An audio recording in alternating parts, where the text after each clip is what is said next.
ரெட்னல் viewers எல்லாருக்கும் வணக்கம். நான் சரண்யா. ஸோ கேன்சர் அப்படின்னு சொன்னாலே நம்ம எல்லாருக்குள்ளேயும் வந்து ஒரு மிகப்பெரிய பயம் வந்து ஏற்படும். பிகாஸ் கேன்சர் அப்படின்னாலே டெத்து தான்ப்பா, அதுதான் ஒரு ஃபைனலான விஷயம் அப்படிங்கிற மாதிரி நிறைய மித்ஸ் வந்து நம்ம யோசிச்சுட்டு இருப்போம். பட் இந்த கேன்சர் அப்படிங்கிற ஜேர்னியை ரொம்ப சக்ஸஸ்ஃபுல்லாக ஃபைட் பண்ணி வந்து இன்றைக்கும் வந்து ஒரு மிகப்பெரிய இடத்த பிடிச்சிருக்காங்க. ஒரு 3 முக்கியமான ஆக்ட்ரஸ், அது அவங்க ஆக்ட்ரஸ் மட்டும் கிடையாது, ரொம்ப சக்ஸஸ்ஃபுல்லாக அந்த கேன்சர் அப்படிங்கிற ஒரு ஜேர்னியை ஃபைட் பண்ணி இன்றைக்கி மோஸ்ட் சக்ஸஸ்ஃபுல் ஆக்ட்ரஸாக இருக்காங்க. ஸோ அவங்க யார் அப்படிங்கிறத இந்த வீடியோவில் பார்க்கலாம். ஆச்சி கொழுக்கட்டை மாவு வந்தாச்சு. ஆச்சி கொழுக்கட்டை மாவிற்கு கொழுக்கட்டை அச்சை கேட்டு வாங்குங்கள். Chennai Silk Saree Sale. Latest collections at unbelievable prices. Up to 50% offer or branded gifts. T Nagar, Velachery, Cropate and Thiruvallur. Holidays nale adu namma GT Holidays da. GT Holidays, South India's #1 travel brand. You know you are special when you're with GT Holidays. So first வந்து actress Gautami. So Gautami அவங்களை வந்து தெரியாதவங்க யாருமே இருக்க முடியாது. Because 90ஸோட ஒரு மிகப்பெரிய ஒரு சக்ஸஸ்ஃபுல்லான ஹீரோயின்னு சொல்லலாம். இவங்க ஒரு ஹீரோயின் மட்டும் கிடையாது, ஒரு காஸ்டியூம் டிசைனருமே கூட. ஸோ கிட்டத்தட்ட அவங்களோட 17 வயசுலேயே வந்து ஆக்டிங் இந்த ஒரு கெரியருக்குள்ளே வந்துட்டாங்க. ஸோ ஸ்டார்டிங்கில் தெலுங்கு ஃபிலிமில் வந்து டெபியூ ஆனாங்க. அதுக்கப்புறம் தமிழில் முக்கியமாக வந்து அவங்க பண்ண ஃபர்ஸ்ட் படம் வந்து குரு சிஷ்யன். ஸோ இந்த ஃபிலிம்க்கு அப்புறம் பார்த்தீங்க அப்படின்னா அவங்களுக்கு ஒரு மிகப்பெரிய மேசிவ் சக்ஸஸ் கிடச்சிச்சுன்னு சொல்லலாம். தொடர்ந்து ஏகப்பட்ட ஃபிலிம்ஸ், அதுவும் முக்கியமாக அப்போ இருக்கக்கூடிய டாப் ஹீரோஸான கமல் சார் அவர்களாக இருக்கட்டும், ரஜினி அவர்களாக இருக்கட்டும், அண்ட் தென் பிரபு அவர்களாக இருக்கட்டும். ஸோ அந்த டைமில் இருக்கக்கூடிய ஒரு பீக் ஹீரோஸ் எல்லாருக்கூடயுமே வந்து இவங்க நடிச்சிருக்காங்க. அண்ட் அவங்க நடித்த நிறைய படங்கள் வந்து ஒரு மிகப்பெரிய ஹிட் நம்பர்ஸ் அப்படின்னு தான் சொல்லணும். அண்ட் ஆல்ரெடி நான் சொன்ன மாதிரி இவங்க வந்து ஒரு காஸ்டியூம் டிசைனர். ஸோ நிறைய ஃபிலிம்ஸ்க்கு வந்து காஸ்டியூம் டிசைன் பண்ணியிருக்காங்க. எஸ்பெஷலி கமல் சாரோட நிறைய ஃபிலிம்ஸ்க்கு வந்து காஸ்டியூமில் டிசைன் பண்ணியிருக்காங்க. அதில் ரொம்ப முக்கியமாக தசவதாரம். ஸோ இந்த படம் வந்து நம்ம எல்லாருக்குமே வந்து ரொம்ப நினைவில் இருக்கக்கூடிய ஒரு படம். அந்த பிக்சரைசேஷனாக இருக்கட்டும், அதில் இருக்கக்கூடிய ஒவ்வொரு கேரக்டர்ஸாக இருக்கட்டும் யாராலுமே மறக்க முடியாது. ஸோ அந்த ஃபிலிம்க்கு தான் பார்த்தீங்க அப்படின்னா காஸ்டியூம் டிசைனராக ஒர்க் பண்ணியிருந்தாங்க. அதில் வந்து இவங்களுக்கு வந்து ஒரு மிகப்பெரிய அவார்டுமே கிடச்சிருந்தது. ஸோ ஒரு பக்கம் ஆக்டிங், இன்னொரு சைடு வந்து அஸ் அ காஸ்டியூம் டிசைனராக பயங்கர சக்ஸஸ்ஃபுல்லாக அவங்களோட ஜேர்னியை வந்து ஸ்டார்ட் பண்ணியிருந்தாங்க. ஸோ 1998 வந்து அவங்களுக்கு திருமணம் நடக்குது. சந்தீப் பட்டியா அப்படிங்கிற ஒருத்தர் வந்து திருமணம் செய்கிறாங்க. அண்ட் அவங்களுக்கு வந்து ஒரு பெண் குழந்தையுமே இருக்குது. ஸோ யாருமே எதிர்பார்க்காத விதமாக ஒரு வருஷத்துலேயே வந்து அவங்களோட டிவோர்ஸை வந்து அனௌன்ஸ் பண்ணியிருந்தாங்க. அண்ட் அதுக்கப்புறம் வந்து ஒரு 10 இயர்ஸ் கிட்டத்தட்ட வந்து ஆக்டர் கமல்ஹாசன் அவங்கள் கூட வந்து ஒரு ரிலேஷன்ஷிப்பில் இருந்திருந்தாங்க. அண்ட் அதுவுமே ஒரு பாயிண்ட்டுக்கு மேலே வந்து முடிவுக்கு வந்துருந்துச்சு.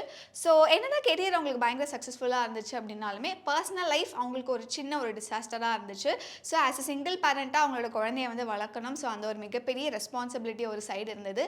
அப்போ தான் பார்த்தீங்க அப்படின்னா எதிர்பாராத விதமாக ஒரு விஷயம் அவங்க லைஃப்பில் நடக்குது. அப்போ கிட்டத்தட்ட அவங்களுக்கு வந்து ஒரு 35 வயசு இருக்கும். அவங்களுடைய மகளுக்கு பார்த்தீங்க அப்படின்னா இப்போ ஒரு 5 வயசு இருக்கும். கௌதமி அவர்களுக்கு வந்து பிரெஸ்ட் கேன்சர் இருக்குது அப்படின்னு வந்து டயக்னோஸ் செய்யப்படுது. ஸோ அவங்களுக்கு பிரெஸ்ட் கேன்சர் இருக்குது அப்படின்னு சொன்னோடனே அவங்களோட ஃபர்ஸ்ட் திங் அவங்க மைண்டுக்கு வந்தது அவங்களோட குழந்தை. பிகாஸ் அவங்க தான் வந்து அவங்களோட பெண் குழந்தைய வந்து பார்த்துக்கணும். ஸோ முதல்ல என்ன பண்ணுறாங்கன்னா அவங்களுக்கு தைரியம் கொடுத்துருக்கிறத தாண்டி முதல்ல அந்த குழந்தைக்கு வந்து அவங்கள தைரியத்தை வந்து கொடுக்குறாங்க. என்ன சொல்கிறாங்கன்னா, ஸோ அம்மாவுக்கு வந்து இந்த மாதிரி பிரெஸ்ட் கேன்சர் வந்து இருக்குதுன்னு சொல்லியிருக்காங்கம்மா. ஸோ இதுக்கப்புறம் வந்து ட்ரீட்மெண்ட்ஸ் எல்லாம் இருக்கும், கீமோதெரப்பி இருக்கும், சர்ஜரி இருக்கும், அண்ட் அதுக்கப்புறம் வந்து இன்ஜெக்ஷன்ஸ்லாம் போடுவாங்க. நான் கொஞ்சம் டயர்டாக இருப்பேன், என்னால் முடியாது. ஸோ இந்த மாதிரி தான் என்னோடய லைஃப் வந்து இன்னும் கொஞ்சம் சில வருஷங்களுக்கு வந்து இருக்க போகுது அப்படின்னு சொல்லிட்டு அவங்க ட்ரீட்மெண்ட் ஃபேஸில் இருக்கக்கூடிய ஒவ்வொரு விஷயத்தையுமே தன்னுடைய குழந்தைக்கு வந்து அழகாக அதை சொல்லி அவங்களோட மைண்ட் செட்டை அவங்களையும் வந்து கரெக்டான ஒரு இடத்துல வந்து வச்சுருக்காங்க. அவங்களுமே பயங்கர பாசிட்டிவாக தான் வந்து இந்த ஒரு ஜேர்னியை வந்து எடுத்துகிட்டு போயிருக்காங்க. ஒரு பாயிண்ட்டுக்கு மேலே ட்ரீட்மெண்ட்டில் வந்து கிட்டத்தட்ட முடிய போகுது. ஸோ அப்போ வந்து கௌதமி அவர்களோட வீட்டுக்கு வந்து சில பேர் வந்து விசிட் பண்ணுறாங்க. ஸோ அவங்களோட ஃபேமிலியாக இருக்கட்டும், இல்லை கொலீக்ஸாக இருக்கட்டும், வரவங்களும் என்ன கேட்குறாங்கன்னா, என்ன கௌதமி என்ன இப்படி ஆகிட்ட? பிகாஸ் கீமோலாம் பண்ணும்போது ஹேர் எல்லாமே நிறைய லாஸ் ஆகும். ஸோ அப்படியான ஒரு பொசிஷனில் இருக்கும்போது கௌதமி அவர்களை பார்த்து கேட்டாங்களாம், என்ன நீ இப்படி இருக்கு அப்படின்னு சொல்லிட்டு. பிகாஸ் 90s டைமில் ஏர்லி 2000 இருக்கட்டும், பிகாஸ் அவங்கள அவ்வளோ அழகாக ஒரு 90s ஏஞ்சலாக வந்து நிறைய படங்களில் பார்த்துருப்பாங்க. அப்படி இருக்கும்போது என்ன இப்படி மாறிட்டாங்களே அப்படின்னு சொல்லிட்டு ஒரு ஏகப்பட்ட டிஸப்பாயின்மெண்ட்ஸோட ரொம்ப பிட்டியாகவும் வந்து ஃபீல் பண்ணதான் வந்து ஷேர் பண்ணிக்கிட்டாங்க. ஸோ அப்போ தான் வந்து அவங்களுக்கு புரிஞ்சுதான் கேன்சர் அப்படிங்கிற ஒரு விஷயம் வந்து மக்களுக்கு மத்தியில் அதை வந்து எப்படி பார்க்குறாங்க அப்படிங்கிறத அப்போ தான் வந்து அவங்க தெரிஞ்சுக்கிறாங்க. ஸோ அதுக்கப்புறம் என்ன பண்ணுறாங்கன்னா, அந்த ட்ரீட்மெண்ட் எல்லாம் ஃபுல்லாக முடிஞ்சு அவங்க வந்து கேன்சர்லேருந்து வந்து ஃபுல்லாகவே குணமானதுக்கு அப்புறமா முதல்ல அவங்க செய்கிற வேலை என்னென்னா இன்டர்வியூஸ் கொடுக்க ஆரம்பிக்கிறாங்க. இன்டர்வியூஸில் என்ன கொடுக்குறாங்க அப்படின்னா கேன்சர் பற்றின அவேர்னஸ் வந்து எல்லாருக்குமே சொல்கிறாங்க. அவங்க எப்படி அந்த கேன்சர் அப்படிங்கிற பேட்டில் வந்து அவங்க வந்து எப்படி ஃபேஸ் பண்ணாங்க சக்ஸஸ்ஃபுல்லாக, எப்படி வந்து கேன்சர் ஃப்ரீயாக மாறினாங்க அப்படிங்கிறது வந்து ரொம்ப அழகாக இன்டர்வியூஸ்லாம் கொடுக்க ஆரம்பிச்சிருந்தாங்க. அதுக்கப்புறம் ஏகப்பட்ட கேம்பெயின்ஸுமே வந்து கேன்சருக்காக நிறைய கேம்பெயின்ஸ் வந்து அவங்க பண்ணியிருந்தாங்க. ஸோ எப்படி வந்து அவங்க கேன்சரை வந்து ஃபைட் பேக் பண்ணி இவ்வளோ சக்ஸஸ்ஃபுல்லாக இருக்காங்க அப்படிங்கிறது வந்து ஐ திங்க் நிறைய பேருக்கு மோட்டிவேஷ்னலாகவும் இருக்கும். அண்ட் ஆல்சோ இந்த மாதிரி கேன்சர் பற்றின இருக்கக்கூடிய சில விஷயங்கள், கேன்சர் அப்படின்னாலே இறந்துருவோம் அப்படின்னு ரொம்ப நெகட்டிவாக இல்லை ஒரு பக்கம் பயந்து போய் இருக்கிறவங்களுக்கு ஒரு மிகப்பெரிய இன்ஸ்பிரேஷனாக இருக்கணும் அப்படிங்கிறதுக்காக இந்த இன்டர்வியூஸ் கேம்பெயின்ஸ் எல்லாமே கொடுக்க ஆரம்பிச்சிருந்தாங்க. And finally life again foundation அப்படிங்கிற ஒரு ஃபவுண்டேஷனுமே வந்து இவங்க எடுத்து நடத்திட்டு இருக்காங்க. ஸோ இதோட மெயின் மோட்டோ என்ன அப்படின்னா இந்த கேன்சர் அப்படிங்கிற விஷயத்துக்கு ஒரு மிகப்பெரிய அவேர்னஸ். ஸோ நம்ம இந்தியாவில் இருக்கக்கூடிய யூத் ஜென்ரேஷன், ஸோ அவங்களுக்கான ஒரு எஜுகேஷன் அப்படிங்கிறது வந்து எவ்வளோ சூப்பராக இருக்கணும், பவர்ஃபுல்லாக இருக்கணும் அப்படிங்கிற ஏகப்பட்ட மிஷன்ஸோட வந்து இந்த ஃபவுண்டேஷன் வந்து இன்றைக்கி சக்ஸஸ்ஃபுல்லாக வந்து எடுத்துகிட்டு வந்துட்டு இருக்காங்க. ஸோ கிட்டத்தட்ட ஒரு ஆக்ட்ரஸாக அவங்களோட ஜேர்னி பயங்கர சூப்பராக இருந்திருக்கு. எதிர்பாராத விதமாக வந்த அந்த ஒரு கேன்சர், பட் அதையுமே எவ்வளோ அழகாக அஸ் அ சிங்கிள் பேரண்ட்டாக இருந்தாலும் வந்து அஸ் அ விமனாக எவ்வளோ அழகாக அதை ஃபைட் பேக் பண்ணாங்க அப்படிங்கிற சில மூமெண்ட்ஸ் வந்து கௌதமி அவர்களோட லைஃப்லேருந்து நமக்கு பயங்கர இன்ஸ்பைரிங்காக இருக்குது.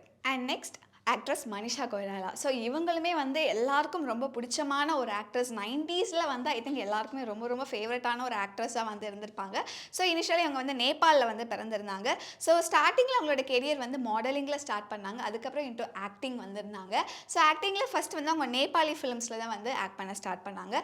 அதுக்கப்புறம் கொஞ்சம் கொஞ்சமாக இன்ட்டு பாலிவுட் சைடில் நிறைய ஹிந்தி ஃபிலிம்ஸில் வந்து ஒர்க் பண்ண ஆரம்பிச்சுட்டு இருந்தாங்க. ஸோ அங்கேயே கிட்டத்தட்ட அவங்க வந்து ஒரு ஃபேமஸான ஒரு ஆக்ட்ரஸாக வந்து எஸ்டாப்ளிஷ் ஆகிட்டாங்க.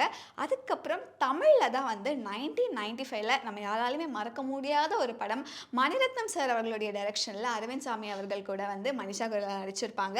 பாம்பே அப்படிங்கிற ஃபிலிமில் தான் தமிழில் டெபியூ ஆகுறாங்க. ஸோ அந்த ஃபஸ்ட்டு ஃபிலிம்லேயே பார்த்தீங்க அப்படின்னா அவங்களுக்கு ஒரு ஏகப்பட்ட ஒரு மிகப்பெரிய ஃபேன் பேஸே வந்து கிரியேட் ஆகிடுச்சு. அந்த ஃபிலிமும் ஒரு மிகப்பெரிய ஒரு பிளாக் பஸ்டரான ஒரு ஃபிலிம். அண்ட் ஆல்சோ அதில் அவங்களோட பெர்ஃபார்மன்ஸ் வந்து பயங்கரமாக இருந்தது. அதை தொடர்ந்து கிட்டத்தட்ட தமிழ், நேபாளி, ஹிந்தியில் வந்து நிறைய ஃபிலிம்ஸ் பண்ணிட்டு இருந்தாங்க. அதுக்கப்புறம் தமிழில் வந்து முதல்வனாக இருக்கட்டும், இந்தியனாக இருக்கட்டும், இந்த மாதிரி ஏகப்பட்ட ஃபிலிம்ஸில் வந்து அவங்க வந்து பயங்கரமாக ஆக்ட் பண்ணிட்டு இருந்தாங்க. ஸோ இப்படி அவங்களோட ஆக்டிங் கெரியர் வந்து பயங்கர சூப்பராக போயிட்டுருக்கு. ஸோ 2010 வந்து சம்ரத் தஹால் அப்படிங்கிற ஒரு பிஸ்னஸ் மேனை வந்து திருமணம் செய்கிறாங்க.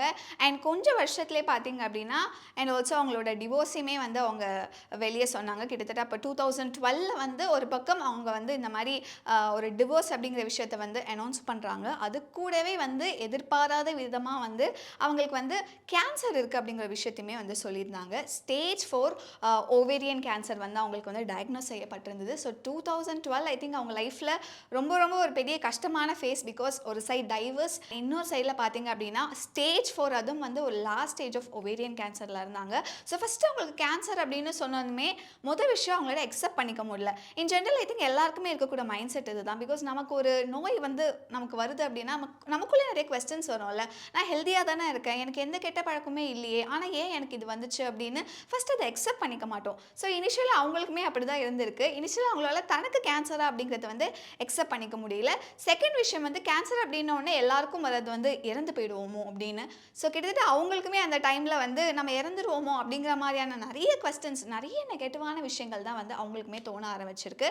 அண்ட் அதுக்கப்புறம் அவங்க என்ன யோசிக்கிறாங்க அப்படின்னா சம்ஹவ் இது எனக்கு வந்துடுச்சு, இதை நான் தான் ஃபைட் பேக் பண்ணி இதுலேருந்து நான் வெளியே வரணும். ஸோ அதுக்கு வந்து நான் என்ன பண்ணணும், நிறைய பாசிட்டிவான விஷயங்கள் வந்து நான் தெரிய ஆரம்பிச்சுக்கணும் அப்படின்னு சொல்லிட்டு எங்கே அந்த பாசிட்டிவான ஸ்டோரிஸ் இருக்குது, பிகாஸ் அவங்களோட லைஃப் கூட ரொம்ப ரிலேட் பண்ணிக்கிற மாதிரியான ஸ்டோரிஸ் வந்து அவங்க தேட ஆரம்பிக்கிறாங்க. அப்படி தேட ஆரம்பிக்கும் போது அப்படி தான் அவங்களுக்கு வந்து ஆக்டர் லிசாவாக இருக்கட்டும் அண்ட் கிரிக்கெட்டர் யுவராஜ் சிங் அவர்களாக இருக்கட்டும், இவங்களோட ஸ்டோரிஸ் எல்லாமே பார்க்குறாங்க. பிகாஸ் இவங்க 2 பேருமே வந்து ஒரு கேன்சர் சர்வைவர்ஸ். ஸோ அவங்க வந்து அந்த கேன்சர் அப்படிங்கிற ஒரு விஷயத்தை எப்படி ஃபைட் பேக் பண்ணி வந்து பயங்கர சக்ஸஸ்ஃபுல்லாக ஆனாங்க அப்படிங்கிற அந்த சில ஸ்டோரிஸ் எல்லாம் படிக்கும் போது இவங்களுக்குள்ள ஒரு மோட்டிவேஷன் வருது. என்ன அப்படின்னா ஓகே இவங்களோட ஸ்டோரிஸ் எல்லாமே பயங்கரமாக இருக்குது. ஸோ இதே மாதிரி வந்து நம்மளும் ஒரு கேன்சர் கூட வந்து ஃபைட் பேக் பண்ணிகிட்டே இருக்கோம். ஸோ நம்மளும் இதுலேருந்து சக்ஸஸ்ஃபுல்லாக ட்ரீட்மெண்ட் எல்லாம் முடிச்சுட்டு வெளியே வரும்போது நம்மளோட ஸ்டோரிஸை வந்து மற்றவங்களுக்கு சொல்லும் போது ஐ திங்க் அது மற்றவங்களுக்குமே இன்ஸ்பைரிங்காக இருக்கும். என்ன மாதிரி எவ்வளோ கேன்சர் பேஷண்ட்ஸ் இருப்பாங்க, என்ன மாதிரி பயப்படுவாங்க. ஸோ என்னோட ஸ்டோரி, என்னோட ஒரு சக்ஸஸ்ஃபுல் ஸ்டோரி வந்து அவங்களுக்கு ஒரு மிகப்பெரிய மோட்டிவேஷனாக இருக்கும் அப்படிங்கிறத வந்து அவங்க வந்து மைண்டில் ஏற்றிக்கிறாங்க. ஸோ எவ்வளோ நெகட்டிவ் தாட்ஸ் இருந்தாலும் இந்த ஒரு ஸ்டோரிஸ்க்கு அப்புறம் அவங்களோட கேன்சர் ஜேர்னியை வந்து ரொம்ப பயங்கர பாசிட்டிவ் பாசிட்டிவாக வந்து ஃபைட் பேக் பண்ணுறாங்க. ஸ்டேஜ் 4 ஒவேரியன் கேன்சர் ஒரு லாஸ்ட் ஸ்டேஜாக இருந்தாலுமே ஐ திங்க் மெடிசன்ஸ் எல்லாம் தாண்டி கீமோவாக இருக்கட்டும், சர்ஜரியாக இருக்கட்டும், எல்லா ட்ரீட்மெண்ட்ஸுமே தாண்டி ஐ திங்க் அவங்க இமோஷ்னலி மென்டலி எவ்வளோ பாசிட்டிவாக இருந்தாங்க அப்படிங்கிறது வந்து ஐ திங்க் அதுதான் அவங்கள வந்து இந்த கேன்சர் கிட்டேருந்து ஒரு கிட்டத்தட்ட ஒரு முழுக்க ஒரு ஃபுல் க்யூர் கிடச்சிது அப்படின்னே சொல்லலாம். ஸோ ஃபைனலி ரொம்ப சக்ஸஸ்ஃபுல்லாக அவங்க ட்ரீட்மெண்ட் எல்லாம் முடிச்சுட்டு அந்த கேன்சர் அப்படிங்கிற விஷயத்த ரொம்ப பாசிட்டிவாக வந்து ஃபைட் பேக் பண்ணியிருந்தாங்க. அதுக்கப்புறம் பார்த்தீங்கன்னா இவங்களுமே ஏகப்பட்ட கேன்சர் கேம்ப்ஸ்க்காக வந்து நிறைய இடத்துல வந்து பார்ட்டிசிபேட் பண்ணிட்டு அவங்களோட அவேர்னஸ் வந்து என்ன அப்படிங்கிறதையும் ரொம்ப அழகாக சொல்லிட்டு இருந்தாங்க. அண்ட் அது மட்டும் கிடையாதுங்க, இதில் ரொம்ப முக்கியமான விஷயம் இஸ் ஹீல்டு. ஸோ ஹீல்டு அப்படிங்கிற ஒரு புக்கை வந்து அவங்க எழுதி ரிலீஸ் பண்ணியிருந்தாங்க. இந்த ஹீல்டு அப்படிங்கிற புக் என்ன அப்படின்னா அவங்க எப்படி கேன்சரை வந்து ஃபைட் பேக் பண்ணாங்க அப்படிங்கிறத ரொம்ப அழகாக அவங்களோட ஜேர்னி வந்து அந்த புக்கில் இருக்கும். ஸோ அந்த புக்குமே எப்படி ரொம்ப அழகாக ஸ்டார்ட் ஆகும் அப்படின்னா இந்த ஒரு ஸ்டேட்மெண்ட்டோட தான் ஸ்டார்ட் ஆகும். I don't want to tie அப்படிங்கிற மாதிரி ஒரு அழகான ஒரு கோட்டோட தான் வந்து இந்த புக்குமே ஸ்டார்ட் ஆகும். ஐ திங்க் நிறைய பேருக்கு I think Manisha Koirala as an ஆக்ட்ரஸாக தெரியும். பட் அவங்க இவ்வளோ பெரிய ஒரு சக்ஸஸ்ஃபுல்லான ஒரு பாசிட்டிவான ஒரு பர்சன் அண்ட் ஆல்சோ இவ்வளோ பாசிட்டிவாக வந்து அவங்களோட கேன்சர் ஜேர்னியை வந்து ஓவர் கம் பண்ணி இன்னைக்கு அவ்வளோ சக்ஸஸ்ஃபுல்லான ஆக்ட்ரஸாக இருக்காங்க அப்படிங்கிறது நிறைய பேருக்கும் தெரியாத விஷயமா இருக்குது. And finally actress Mamta Mohandas. So Mamta Mohandas as an ஆக்ட்ரஸாக நம்ம எல்லாருக்குமே தெரியும். அண்ட் இவங்க ஒரு பயங்கரமான சிங்கரும் கூட. ஸோ இவங்களோட ஜேர்னி வந்து ஆஸ் அன் ஆக்ட்ரஸாக 2005 வந்து மலையாளம் ஃபிலிமில் தான் ஸ்டார்ட் ஆச்சு. பட் அவங்களோட ஃபர்ஸ்ட் ஃபிலிமே வந்து பெருசாக அந்த அளவுக்கு வந்து ஒரு எஸ்டாப்ளிஷ்டு ஆக்ட்ரஸாக அவங்க வந்து வெளியே தெரியலை. ஸோ அதுக்கப்புறம் கொஞ்சம் கொஞ்சமாக நிறைய மலையாளம் ஃபிலிம்ஸ் பண்ண ஸ்டார்ட் பண்ணுறாங்க. அண்ட் அதுக்கப்புறம் தமிழில் வந்து 2006 தான் டெபியூ ஆகுறாங்க. விஷால் சார் அவங்களுடைய படத்தில் சிவப்பதிகாரம் அந்த ஃபிலிம் எல்லாருக்குமே தெரியும். ஸோ அந்த படத்தில் தான் வந்து டெபியூ ஆகுறாங்க. ஸோ அதுக்கப்புறம் நிறைய ஃபிலிம்ஸ் தடையற தாக்கா இருக்கட்டும், குசேலனில் வந்து ஒரு கேமியோ ரோல் வந்து பண்ணியிருப்பாங்க. அண்ட் அதுக்கப்புறம் இப்போ வந்து எனிமி, மகாராஜா, ஸோ இந்த மாதிரியான ஃபிலிம்ஸில் அவங்களோட பெர்ஃபார்மன்ஸ் வந்து பயங்கரமாக நம்ம எல்லாருமே என்ஜாய் பண்ணிகிட்ருக்கோம். பட் இவங்களோட ஜேர்னி வந்து எவ்வளோ ஹார்டாக இருந்திருக்கு அப்படிங்கிறது வந்து நம்மள நிறைய பேருக்கு தெரிஞ்சிருக்காது. ஸோ 2011 வந்து இவங்களுக்கு திருமணம் ஆகுது. பட் 1 இயர்லேயே வந்து டிவோர்ஸும் ஆயிடுது. அண்ட் அந்த டைமில் பார்த்தீங்க அப்படின்னா இது ஒரு மிகப்பெரிய ஒரு ஸ்ட்ரெஸ்டான ஒரு விஷயமா இருக்கட்டும்.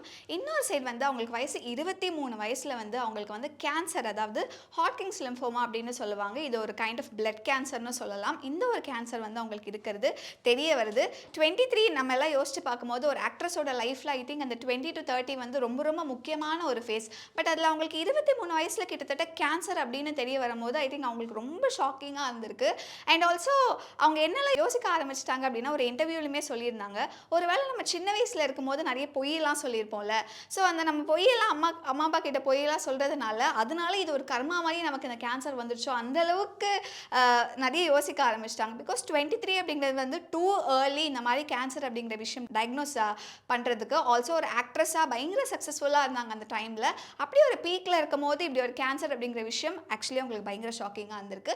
பட் இருந்தாலும் இன்னொரு சைடு வந்து ஓகே ஒரு கீமோ அதெல்லாம் எடுத்துக்கிட்டால் சரியாயிடும், என்ன ஒரு 6 months to 1 year தானே இருக்கும் அப்படின்னு சொல்லிட்டு வித் பாசிட்டிவ் நோட்டோடு தான் அந்த கேன்சர் ட்ரீட்மெண்ட் வந்து எடுத்துக்கிறாங்க. ஒரு 6 months to ஒரு 8 monthsக்குள்ளே அந்த கேன்சர் ட்ரீட்மெண்ட்லாம் முடிஞ்சிடுது. முடிஞ்சதுக்கப்புறம் வந்து ஸ்லோவாக ஃபிலிம்ஸ் பக்கம் கான்சன்ட்ரேட் பண்ண ஆரம்பிக்கிறாங்க. பட் அப்படியே அவங்க அந்த ஃபிலிம்ஸ் எல்லாம் பண்ணிகிட்டு இருக்கும் போது ஒரு 2 yearsக்கு அப்புறம் பார்த்தீங்க அப்படின்னா மறுபடியும் அந்த கேன்சர் வந்து அவங்களுக்கு ரிலாப்ஸ் ஆகுது. அதாவது திரும்ப அந்த கேன்சர் வந்து மறுபடியும் அவங்களுக்கு வந்துடுச்சு.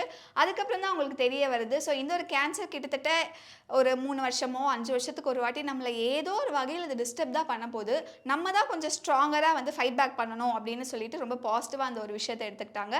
மறுபடியும் வந்து ஒரு சர்ஜரி, கீமோ அப்படின்னு சொல்லிட்டு ஒரு மிகப்பெரிய ஒரு ட்ரீட்மெண்ட், கிட்டத்தட்ட இவங்களோட அந்த கேன்சர் ட்ரீட்மெண்ட்டே 10 வருஷம் அப்படின்னு சொல்லப்படுது. ஸோ ஆல்ரெடி நான் சொன்ன மாதிரி தான் 20 to 30 அவ்வளோ ஒரு முக்கியமான ஒரு ஃபேஸ் ஒரு ஆக்ட்ரஸோட லைஃப்பில். அண்ட் ஆல்சோ அந்த டைமில் தான் அன்வர் அந்த ஃபிலிம்லாமே ரிலீஸ் ஆயிருந்தது. ஸோ அந்த படத்தோட ரெஸ்பான்ஸ் எல்லாம் பார்க்கும்போது அவங்க சினிமாவை எந்த அளவுக்கு லவ் பண்ணுறாங்க அண்ட் ஆல்சோ அந்த கிராஃப்டே வந்து அவங்களுக்கு அவ்வளோ ரொம்ப பிடிச்ச ஒரு கிராஃப்டாக மாறுது. பட் அந்த ஒரு டைமில் நம்மளால் ஃபிலிம்ஸ் பண்ண முடியலையே அப்படின்னு சொல்லிட்டு ஒரு பக்கம் ஐ திங்க் ரொம்ப ஸ்ட்ரெஸ்டாகவும் இருந்தேன் அப்படிங்கிற மாதிரியுமே ஷேர் பண்ணியிருந்தாங்க. அண்ட் இதிலேருந்து வந்து கேன்சரை வந்து மெடிசன்ஸ்னால ஒரு பக்கம் அதை ஓவர் கம் பண்ணி அதை ஃபைட் பேக் பண்ணி வந்தாலும் பேரலி வந்து இந்த யோகா இந்த மாதிரியான விஷயங்கள் எல்லாம் கான்சென்ட்ரேட் பண்ணதுனால தான் என்னோட மென்டல் பீஸ் அப்படிங்கிறது வந்து நான் கரெக்டாக வந்து அதை எடுத்துகிட்டு போக முடிஞ்சிச்சு.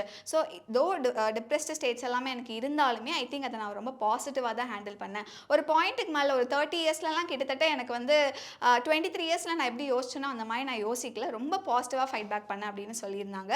பட் அதுக்கப்புறம் வந்து ஃபிலிம்ஸ் எல்லாமே பண்ண ஸ்டார்ட் பண்ணாங்க. பட் 2023ல் வந்து எகெயின் வந்து ஒரு போஸ்ட் வந்து போட்டிருந்தாங்க. உங்களுக்கு வந்து ஒரு ஆட்டோஇம்யூன் டிஸார்டர் வந்து இருக்குது, விட்டிலிகோ அப்படின்னு சொல்லப்பட்ட ஒரு ஆட்டோஇம்யூன் டிஸார்டர். ஸோ நம்ம எல்லாருக்குமே தெரியும், ஸ்கின்ல வந்து அந்த ஒயிட் பேச்சஸ் மாதிரி வரும். ஸோ அந்த ஒரு ஆட்டோஇம்யூன் டிஸார்டர் இருக்குது அப்படின்னு சொல்லிட்டு ஒரு போஸ்ட்டுமே போட்டிருந்தாங்க. ஸோ நிறைய பேருமே வந்து சரி இப்போ தானே கேன்சர் அதை வந்து ஃபைட் பேக் பண்ணிட்டு ரொம்ப சக்ஸஸ்ஃபுல்லாக இப்போ தானே ஃபிலிம் ஸ்கூல்லலாம் வந்திருக்காங்க, பட் அதுக்குள்ளே விட்டிலிகோவா அப்படின்னு சொல்லிட்டு ஐ திங்க் அவங்களோட ஃபேன்ஸாக இருக்கட்டும் எல்லாருமே பயங்கரமாக கேட்டுட்டு இருந்தாங்க. பட் என்ன இருந்தாலும் end of the day I think actress Mamta Mohandas அவர்கள் வந்து இந்த மாதிரியான எந்த விஷயங்கள் வந்து அவங்களோட லைஃப்பில் கொஞ்சம் நெகட்டிவாக நடந்தாலுமே அதை எப்படி பாசிட்டிவாக எடுத்துகிட்டு பாசிட்டிவாக ஃபார்வர்டாக எடுத்துகிட்டு போகணும் அப்படிங்கிறதுல வந்து ஐ திங்க் இவங்களோட ஜேர்னி பார்க்கும்போது நமக்குமே பயங்கர இன்ஸ்பைரிங்காக இருக்குது. ஆச்சி கொழுக்கட்டை மாவு வந்தாச்சு. ஆச்சி கொழுக்கட்டை மாவிற்கு கொழுக்கட்டை அச்சை கேட்டு வாங்குங்கள். Chennai Silk Saree Sale. Latest collections at unbelievable prices. Up to 50% offer or branded gifts. T Nagar, Velachery, Cropate and Thiruvallur. Holidays-nale அது நம்ம GT Holidays தான். GT Holidays, South India's #1 travel brand. You know you are special when you're with GT Holidays.